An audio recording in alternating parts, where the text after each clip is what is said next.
Hello everybody, welcome to the Wonky Angle, where I talk about electronic music, both new and old.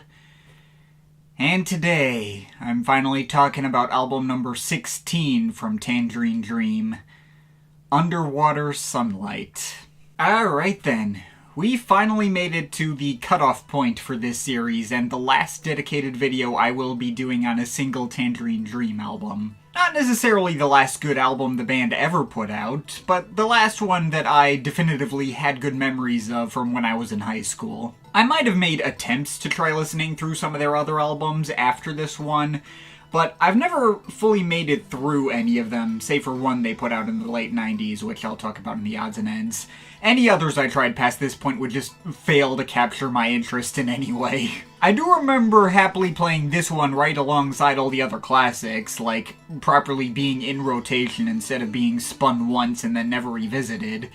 Though given the direction the band was going in at this point, there was absolutely a part of me wondering whether or not this album would actually hold up to scrutiny coming back to it now. See, this album does mark the start of a big transitional period for TD's history. There's another new change in the lineup. Filling the void that Johannes Schmoling left is a new member of the band in Paul Hasslinger, who would stick around in the band for about as long a time as Schmoling was in, for 4 more studio albums after this one. This album is also notable for being the second to last album that Christopher Franke was a member.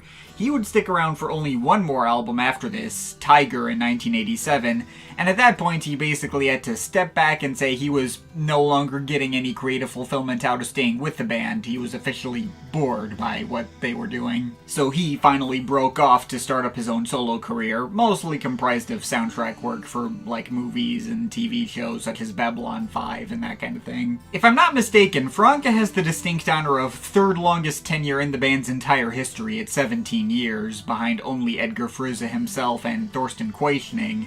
So this being so close to the point at which he would finally give up and quit, maybe doesn't bode well. Neither necessarily did the style of the albums leading up to this point, which have obviously gotten more and more aggressively commercial-leaning before reaching the then lowest point of Lay Park in 1985, which sacrificed so much of TD's original appeal that it required a bit of a course correction in the reworking and release of the old shelved Green Desert demo. I seem to recall having good memories with Underwater Sunlight way back in the day. Something about it must have been fun to come back to in spite of nearly all the other albums from this era being too boring for me to even make it through all the way. But I had no idea whether or not it would actually hold up, especially after I put up my Late Park review. And as it turns out, actually I think it does hold up.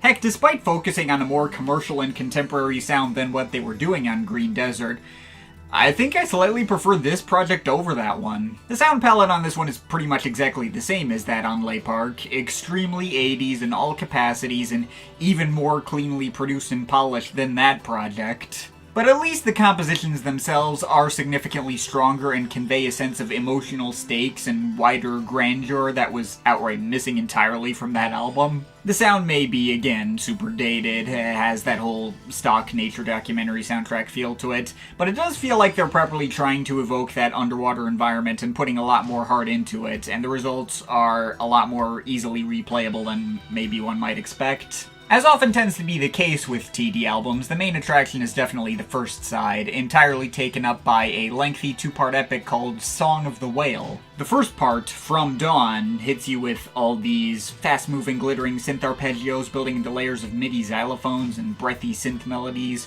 going up next to surprisingly dramatic acoustic guitar work that somewhat evokes the kind of stuff they were doing on Force Majeure, slowly building up over the course of its 8.5 minutes and climaxing with a pretty kick-ass 80s guitar solo near the end and a handful of big, like, kinda Pet Shop Boys-ish orchestral stabs, is probably the most melodically strong cut on this album. The second part, To Dusk, however, has a very different energy that complements that first part very well and makes very good use of its winding 11-minute running time. The first 2 minutes of this cut are pretty much entirely taken up by a surprisingly emotionally charged solo piano performance.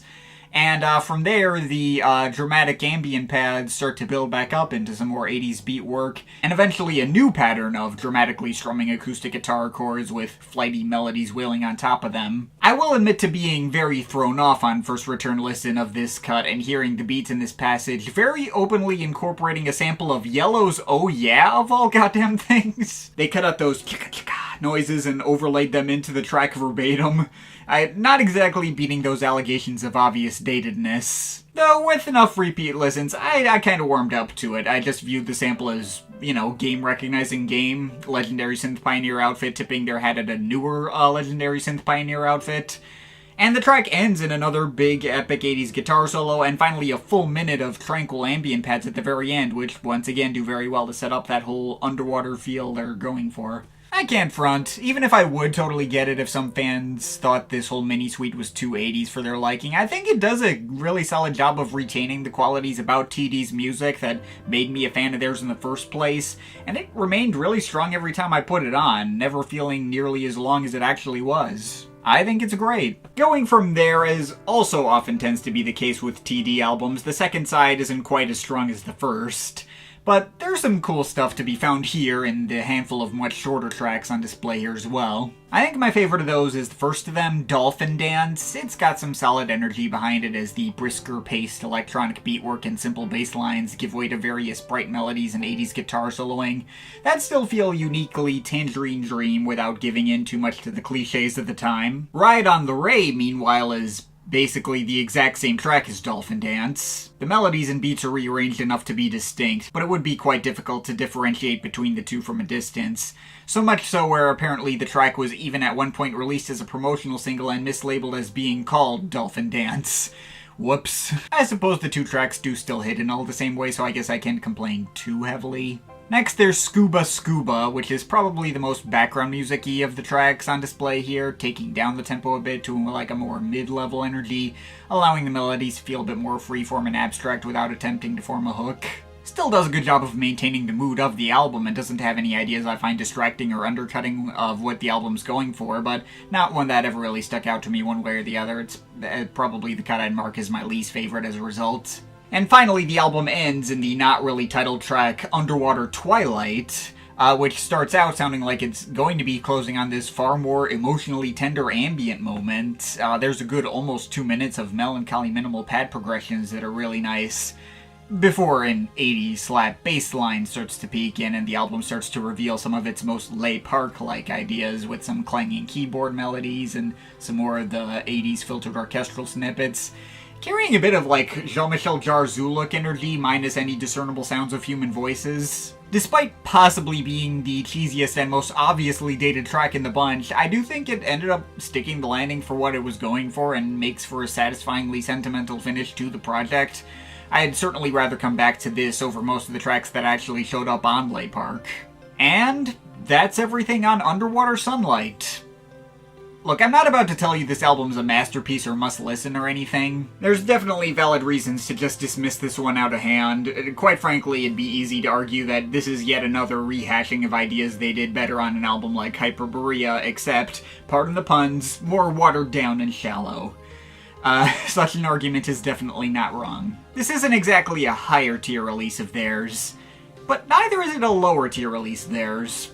Even if you ignore everything they put out after this point and just limit your viewing window of their career to the specific span of time that I focused on in this series, the melodies are mostly pretty solid and carry a sense of dramatic stakes. The 80s new age synths, while not at all difficult to pinpoint the specific time they came from, still effectively get the job done for evoking the whole underwater atmosphere the album is going for.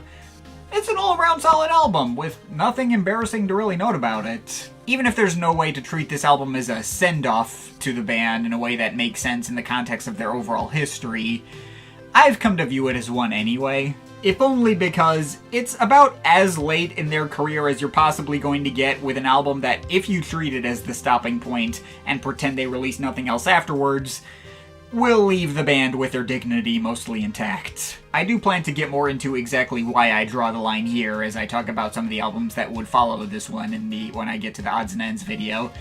Boy, is that going to be a big one.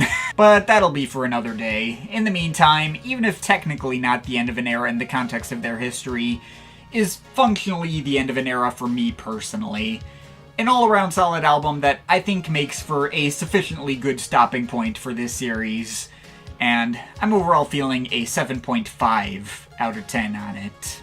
But of course, this is just my opinion. You can feel free to disagree with it, but I'd like to hear your thoughts, so leave the comments in the comment thing down there. Shout out to my Patreon supporters. They're awesome people. You want to add yourself to that list. Link to my Patreon is in the description. But yeah, that's pretty much it. That's all for today. See you next time.